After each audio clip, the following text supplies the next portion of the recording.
Hi everyone, I hope you're all doing great today. In this video, I'm going to show you the process of reverting PS4 firmware using the Legit CoreOS Patch method.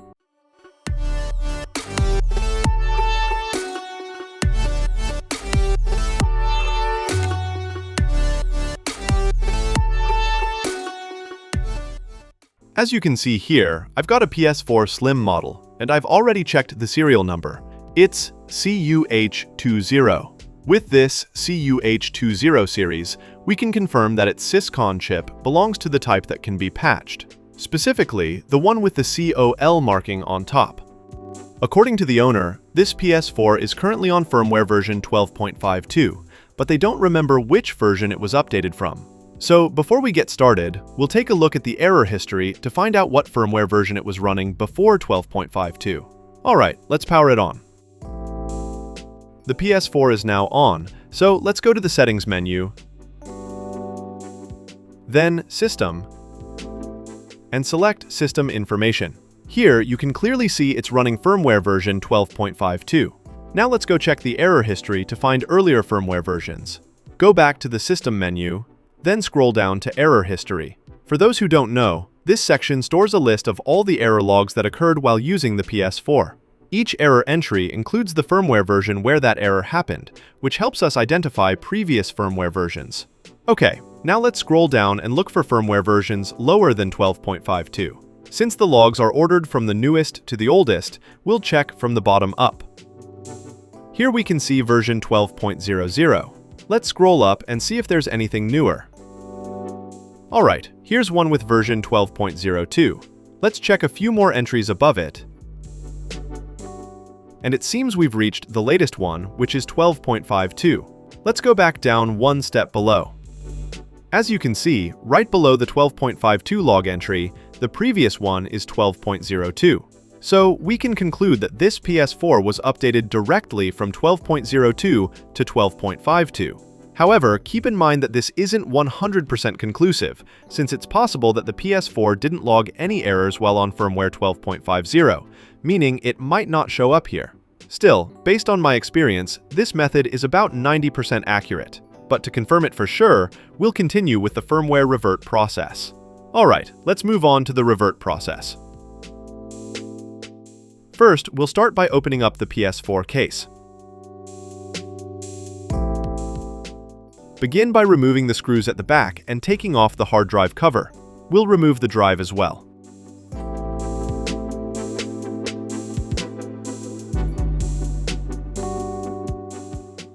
Next, open the top cover.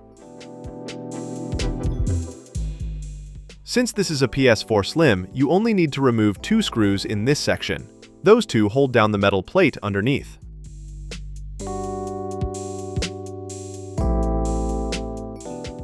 Once that's done, place the top cover back on to keep the surface flat when we flip the console over. Now, flip the PS4 and remove the bottom cover. Before that, take out the hard drive if you haven't yet.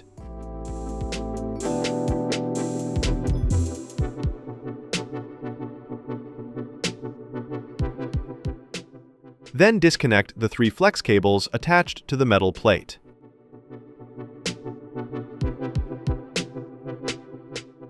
After that, remove all the screws here. Make sure you remember where each screw goes, since there are at least 3 types: silver, black, and short ones. Once all the screws are out, disconnect the Bluetooth cable as well.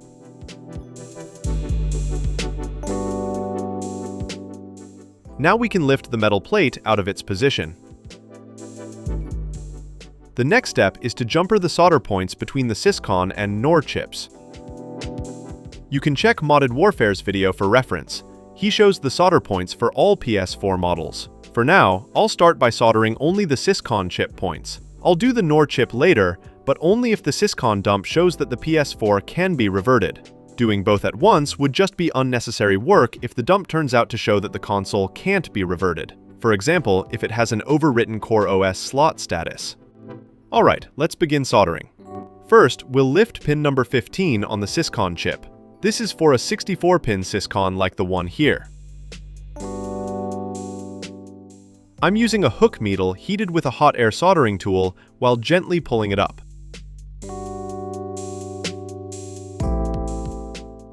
Okay, the pin is lifted, although I accidentally bent it sideways a bit, so let's straighten it out first.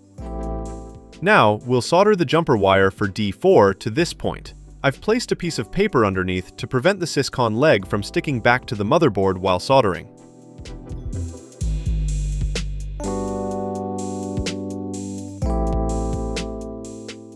Done.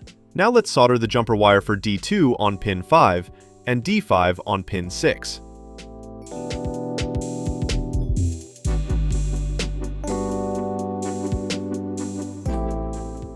After that, make sure there's no short circuit.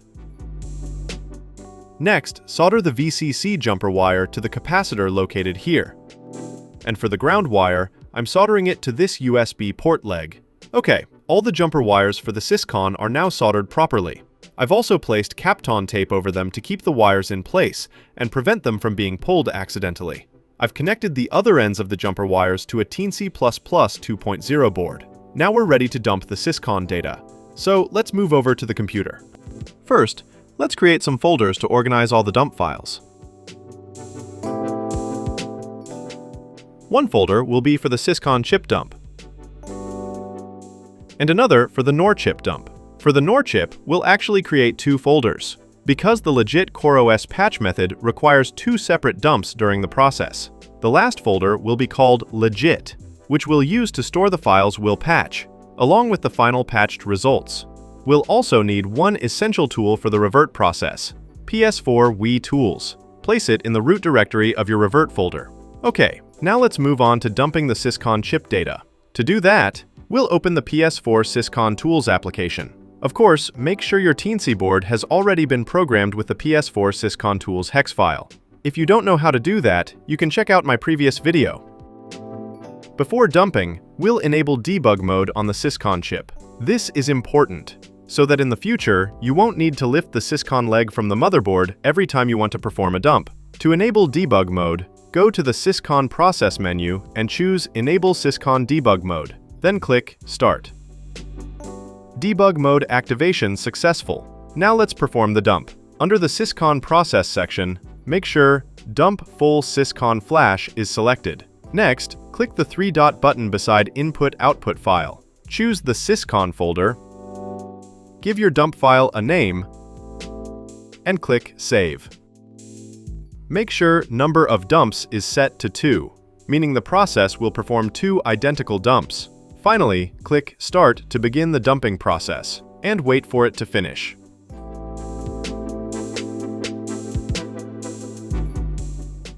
Once done, you'll see the message, Files are identical, and Process done successfully. Great! Now let's move on to patching the Syscon dump file using PS4 Wii Tools. Open the program, press 1 to open the file browser, and then press 4 to select the Syscon folder. You'll see the 2 dump files we just created. Even though the Syscon tool already confirmed the files are identical, it's a good habit to double-check. Press C, then hit Enter to compare. As we can see, both files have matching hashes. Perfect. Press Enter to return to the main menu. Next, let's check if the Syscon can be patched. And if it can, we'll proceed with patching right away. Choose one of the dump files. I'll select the first one, so press 1, then Enter. As you can see, the status here says Patchable. That's good news. So let's proceed by pressing 2 for Auto SNVS Patch. The tool will show a message recommending method A. Press 1 to continue. Personally, even if it recommends another method, I always go with method A, and it has always worked perfectly for me. Press Enter to start the patch. Alright, patching is done. A new file ending with _patch has been created inside the Syscon folder. Since we now know the Syscon can be patched, we'll move on to dumping the NOR chip data. But before that, we need to solder jumper wires to the NOR chip. First, desolder the jumper wire connected to D4, and solder back the Syscon leg we lifted earlier. Done. Now let's solder jumper wires to the NOR chip. You can check Modded Warfare's video for the correct solder points. First, lightly grind each point so the solder can stick properly.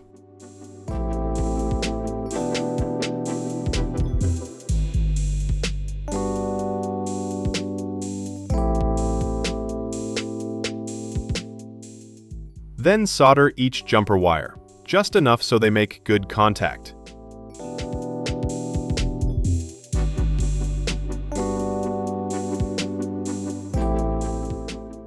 Finally, make sure there are no shorted connections. I've also added some Kapton tape here to keep the wires in place. For dumping the NOR chip, I'm not using the Teensy this time. I'm using a universal programmer, the RT809F, because it's much faster for reading and flashing NOR chips. As you can see, I've already connected the jumper wires to the RT809F. So now let's move over to the computer to perform the NOR dump. I'm using a different computer here because the previous one had some issues, but I've already transferred all the necessary files. Launch the RT809F software. Then click Smart Identify to automatically detect the NOR chip. As you can see, the software detected a WinBond NOR chip. Next, click Read to begin dumping, and wait until the process is complete.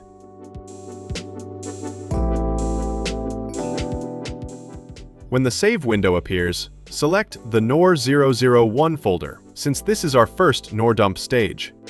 Name the file NOR 00101. Let me explain the naming a bit. NOR means it's a NOR dump.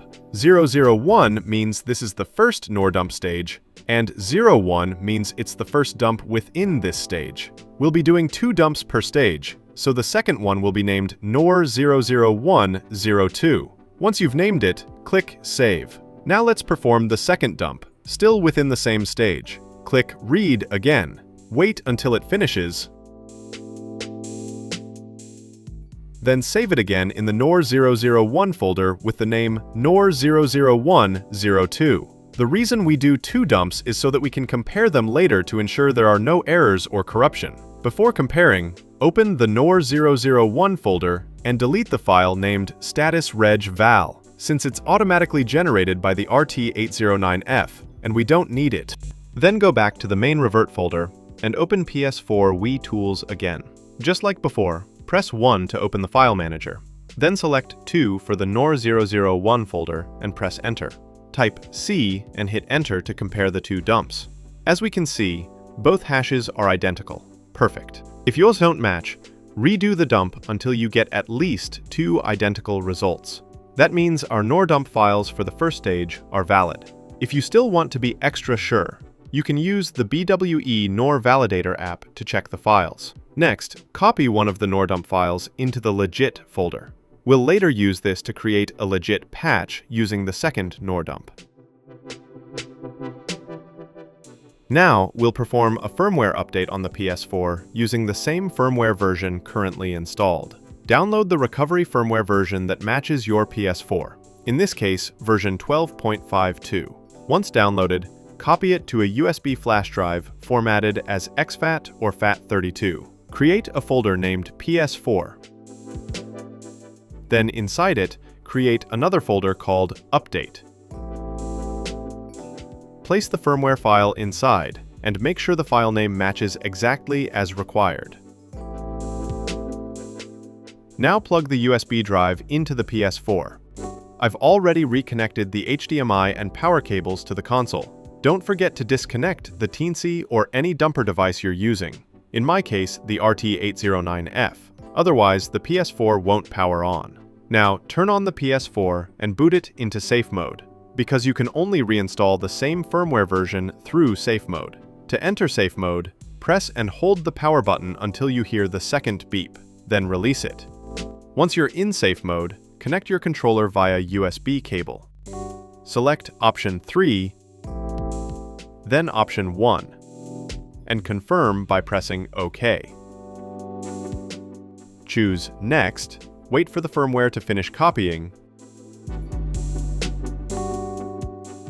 and then select Update to start the process. Wait until the update is complete and the PS4 reboots normally. Alright, the PS4 has booted back up normally. Now we can power it off again and move on to the second stage NOR dump. Let's head back to the computer to continue. Reconnect the jumper wires from the NOR chip back to your Teensy, or in my case, to the RT809F. Launch the software again.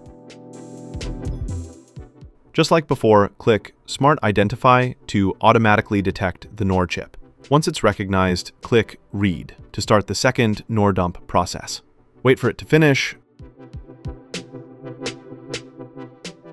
Then, when the save window appears, select the folder NOR002 as the save location. Name the file NOR00201 to indicate it's the first dump of the second NOR stage. Next, repeat the dump process one more time for this same stage. This time, name the file NOR00202. After both dumps are complete, we'll compare them to make sure there's no corruption or data error. Open PS4 WeTools again. Press 1 to open the file browser, and then select 3 for the NOR002 folder. You can see both dump files here. Press C, then Enter to compare them. As we can see, the hashes are identical. Perfect. That means the second NOR dump is valid. Now, copy one of the files from this folder into the Legit folder and combine it with the first dump, the one from NOR001. Next, we'll perform the Legit patch process. Open PS4 WeTools again if it's not already running. Go back into the file browser and select the Legit folder. It should be option 1. You can now see both NOR dump files, the first and the second, listed there. Before we proceed, make sure you select the correct file order. We'll start by selecting the first NOR dump file. In my case, that's number 1.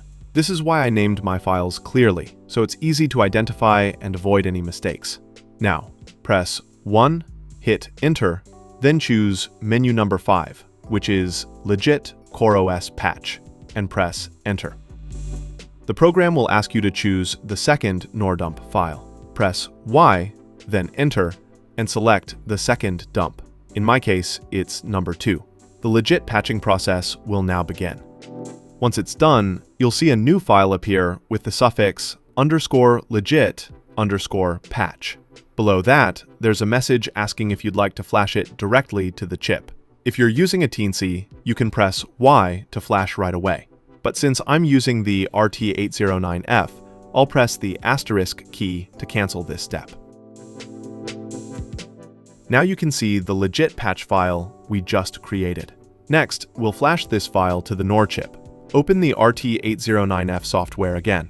Click Smart Identify to automatically detect the NOR chip. Then click Open to select the NOR file we just patched. Once selected, click Write to begin flashing it to the chip. The process will go through 3 automatic stages: Auto Erase, Writing, and Auto Verify.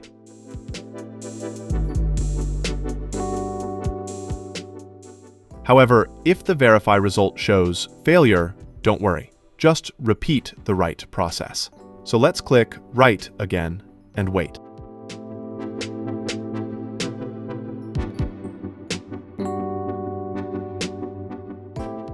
This time, we can see in the log window that the verify status is Success. Perfect! The NOR flash process is complete. Next, we'll flash the Syscon using the patched file we created earlier. I've already reconnected the PS4 to the Teensy, since the Syscon flash process must be done using the Teensy. Open the PS4 Syscon Tools app again. Under Syscon Process, select Write Full Syscon Flash. Technically, the developer of this tool recommends using Write Syscon NVS SNVS only, but I personally prefer using Write Full Syscon Flash, and I've never had any issues with it. If the flashing process stops midway, simply repeat it until it completes successfully. Now, click the 3-dot button under Input/Output file. Select the patched Syscon file we created earlier, and then click Start to begin the flash. When the warning dialog appears, choose Yes to continue. Wait for the process to complete.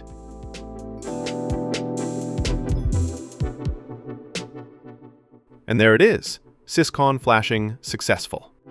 Now comes the most exciting part, checking the results to see if the PS4 can power back on and confirm whether the revert was successful.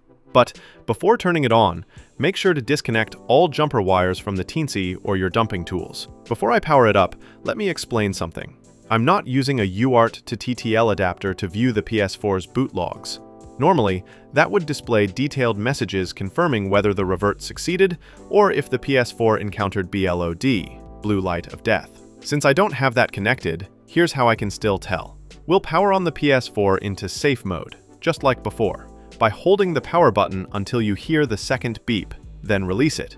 If the revert worked, the timing between the first and second beeps will sound just like a normal safe mode boot, and the PS4 will stay on, entering safe mode. But if the revert failed, or the PS4 is suffering from BLOD, the delay before the second beep will be noticeably longer, and the console will immediately shut off afterward. If that happens, don't panic. You can simply reflash the PS4 using the original unpatched NOR 001 and Syscon dump files, and it should boot normally again.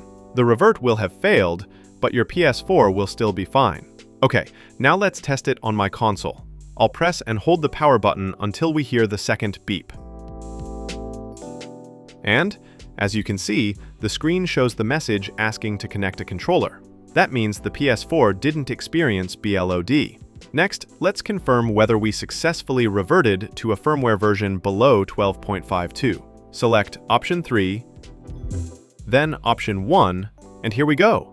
The system is asking to update to version 12.50. That means the revert worked technically, bringing us down from 12.52 to 1250. It's not the version we were hoping for, but we already predicted this might happen earlier based on the error history we checked. So let's continue the revert process. Insert a USB drive containing the retail PS4 update file that matches this version, 12.50, and click OK. The PS4 has detected the firmware file, so click Next, then Update, and wait until it finishes and the PS4 boots normally again.